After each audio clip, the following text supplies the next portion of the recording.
हमारी मानव प्रजातियों ने खुद का अस्तित्व बचाए रखने के लिए न जाने कितने संघर्ष किए होंगे। मानव जीवन से जुड़ी ऐसी अनेक बातें हैं जो मानव के कर्मिक विकास को समझने के लिए हम आधुनिक मानव प्रजातियों को जिज्ञासु बनाता है।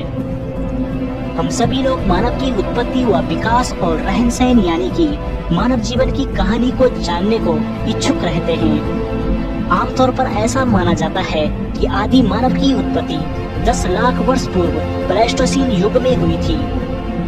प्राचीन मानव की उत्पत्ति के संबंध में वैज्ञानिक सहमत नहीं है, लेकिन आदि मानव जिसे प्रिमिटिव मैन भी कहा जाता है, यह अपने पीछे कुछ अवशेष छोड़ गए थे जो मानव विकास को दर्शाते हैं। जब इन अवशेषों को कहीं से उत्खनन से प्राप्त किया जाता है तब इसे पुरातत्व सामग्री कहते हैं, और जब वैज्ञानिक पुरातत्व सामग्री का अध्ययन करते हैं तब यह पुरातत्व विज्ञान कहलाता है।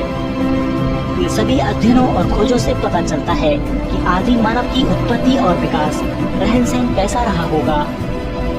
प्रमाणों के आधार पर प्रारंभिक मानव जंगली जानवरों से अपनी रक्षा करने के लिए पत्थरों का उपयोग किया करते थे, इसीलिए इसे पाषाण काल भी कहा जाता है। आदि मानव का जीवन बहुत कठिनाइयों से भरा हुआ था। उन्हें हमेशा से ही बड़े जंगली जानवरों का खतरा रहता था। अपनी रक्षा के लिए पत्थरों के हथियारों का प्रयोग करना पड़ता था। प्रारंभिक मानव को बोलना लिखना नहीं आता था, इसीलिए पहले मनुष्य समूह में रहते थे। समूह में रहने के कारण बहुत शक्तिशाली हो जाते थे। इस कारण शिकार करने में आसानी हो जाती थी।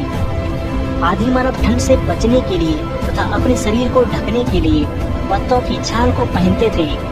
कुछ समय पश्चात आदि मानव ने जानवरों की खाल को पहनना शुरू कर दिया था। यदि आदि मानव का निवास स्थान की बात करें तो पहले मानव का स्थायी आवास नहीं था। उसे अपने रक्षा के लिए पेड़ों पर सोना पड़ता था। पेड़ों पर सोने के कारण बारिश से वो अपनी रक्षा नहीं कर पाता था। इसी कारण जमीन में गड्ढा खोदकर रहता था। धीरे धीरे समय बीतता गया और मानव ने गुफा में रहना शुरू कर दिया था। अब वह बारिश से जंगली जानवरों से बच सकता था और खुद के भोजन को भी सुरक्षित रखता था। अगर बात करें आदि मानव की कलाकृतियों की, तो मानव ने जब से गुफा में रहना शुरू कर दिया था तब से वह खाली समय में गुफाओं में कलाकृति बनाया करता था। उसके चित्रों में जानवरों और पक्षियों के चित्र बने होते थे।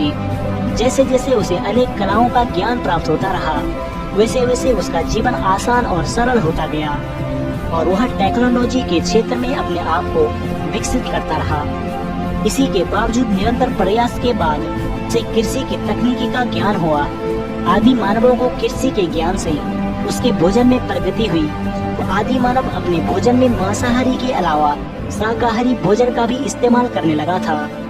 ऐसा माना जाता है कि जब से मानव को खेती का ज्ञान हुआ तब से मानव उत्पादक हो गया था तथा आदि मानव खेती से अनाज उगाने लगा।